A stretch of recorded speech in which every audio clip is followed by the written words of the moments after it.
Ram Ram sir भैया ने सुबह उठते ही हम आ गए डील लेने दुकान पर।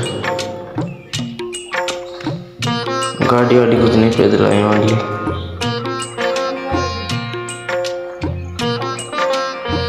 ये देख सकते हो डील लेके जा रही है, ये रास्ता है।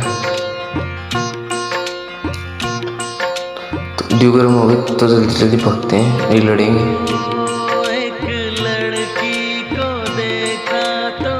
दोस्तों पहले इस स्कूल में पढ़ते थे हम। ये देखो सांड सांड, फाइनली देखो ये बैठे आते ही लूट ली इसने। ये क्लास को नहीं देख सकते हैं। कौन है ये लोग? ये ड्यू है, ये पैक बना के ये लोफट का दे दिए हम लोग।